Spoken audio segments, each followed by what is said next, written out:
There are now billions of dollars of government funding available to deal with the digital divide. You can get access to it, and Ceragon can help. Find out how on this episode of the Backhaul Lounge. So there are billions of bucks on the table in government funding for broadband expansion thanks to the Infrastructure Investment and Jobs Act, or IIJA. The goal is to bridge the digital divide for unserved and underserved communities. The challenge for telecom operators is navigating a complex and sometimes confusing grant submissions process. Luckily, our guest today has already helped other telecom operators with their submission process and is ready to share his hard-won wisdom with us. Mark Pelletier is the Vice President of Sales for Ceragon. Mark, thank you so much for joining us today. My pleasure. Excellent. So how about we start with a high-level, 1,000-mile up overview of the amount of funding available, maybe who qualifies, and some of the oversight bodies involved. Sure. There is a lot of money available to solve this problem. This particular IIJA is $65 billion worth of funding.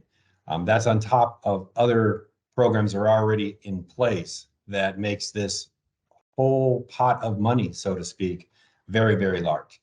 What's historic about this particular act is that NTIA, which is managing the process, traditionally doles out the money for the previous programs.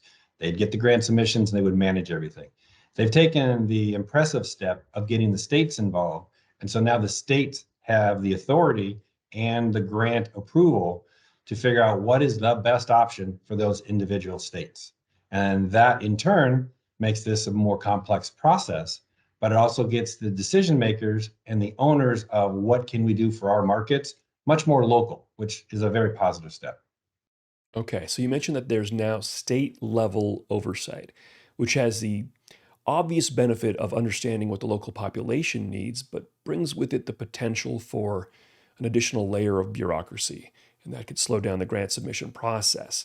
You also mentioned that there are several programs available, each addressing different types of unserved and underserved markets, like BEAD, for example. Can you talk about some of the programs, and are you finding that the variety of programs is making the application process simpler or more complex?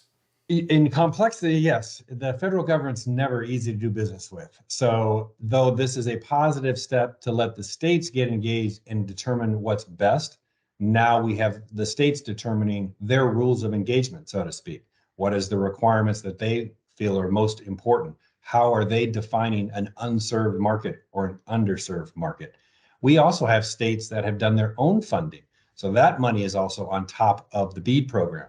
There's also a middle mile program, which is exactly how it sounds, solving the middle mile issue of getting from point A to point B to point C. There's a tribal connectivity program. So each of these are kind of specific to a unique need that they want to address and not just lump it all together. With that is certain requirements. And so we've worked with multiple service providers to determine how can they qualify for a grant for each of the respective programs, including BEAD. And with the state engagement, it is, again, more complex, but it's also more tight with the community to making sure that we are providing the service that is needed in those respective markets. So yes, lots of programs, lots of regulations, a lot of things to figure out. And that's why the Ceragon team has been spending so much time on this space. Okay, great. So we have state-level oversight and several targeted programs. Would you say that the states now have a clearly defined procedure in place with detailed requirements, or is it more of a moving target in terms of the application process? Yeah, I'd say that's a definite maybe. I'd say some states are farther ahead than others, and they have grants already submitted. And so they have figured out what they want their process to be. Most of them have determined the minimum requirements. What is the speed that is needed? What's the reporting structure? What is the service level that you'll need to have? What is the unserved or underserved markets?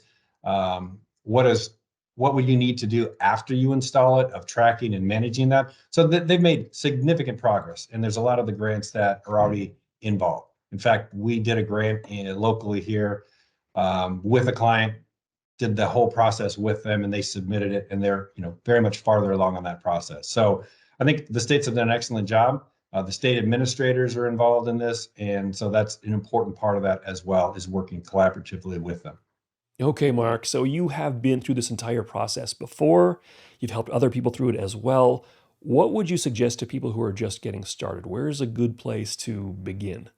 Yeah, planning is always the word, and I'll use that a couple different times in answering that question.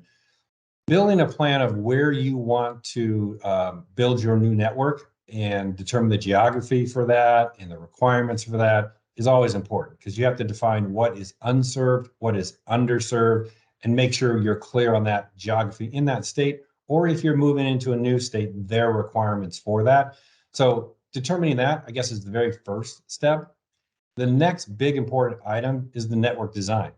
What is that design going to do to cover that area and geography? Network design is big as well.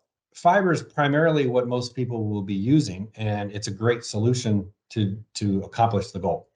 But you can't always use fiber if it's in a mountainous area or if it's such a long area that you're going to trench or add, and it's quite expensive. So trying to be the most effective way of solving this is usually wireless and fiber together. Plus, fiber is really getting expensive, and some of the lead times on this is quite long. So there's benefits of getting the network up sooner so you can serve these clients quicker. There's multiple technologies as well. You could be looking at a private 5G build, maybe LTE, some Wi-Fi in regard to the local community and the neighborhood parks. CBRS is a very good technology as well that's very cost effective. So looking at all of that of what's the best way to design the network is complex in itself. Ceragon has multiple relationships with all the third-party vendors in this case, and that we're more of a system integrator. We were working with a client recently. I just had a call with them yesterday that we actually did this whole process. They wanted to cover a particular county, and they're like, what is going to be the best answer? And what is going to be the best solution based on the budgeting that they had for this grant? So we helped them with the grant process, but we also designed the network for them, deployed the network, and now we're managing the network as well. So it's a bit complex, but building that plan for how your network will be built for that area is a second really important critical component. Okay, so you mentioned planning, obviously incredibly important. Network design is something that Ceragon has a quarter of a century of experience, expertise with. How else can Ceragon help people with the application process? I think using our expertise is probably the most important part, meaning we've done this, we've done grant work, we've done network design. In fact, we're doing a free assessment for people that are interested. If they want to reach out to us, our team will take a look and help guide you and say, what markets are you trying to cover? I have service providers that would like to get into other geographies to expand their reach. And this is one way to do that a bit more cost effectively than either acquisition or just building it on their own. So I'd say reach out to our team and let us give you a free assessment and talk about what your needs are and how the grant process could solve some of those particular needs. So you mentioned a free funding eligibility assessment. That sounds fantastic. What's the best way for people to get in touch with you? How would you recommend they reach out? Send me an email. I'll get it to my team. You can hit us up on LinkedIn. You can go to our website. Any of those avenues are simple. And yeah, we'd love to help. Great. Mark, thanks for joining us. Thanks to everyone for watching. And for anyone thinking about beginning the grant submission process, best of luck to you. Feel free to reach out to Mark and the Ceragon team. They'd be happy to provide guidance and share their experience. Thanks for watching the Backhaul Lounge. I'm Jeremy Ladner. Bye for now.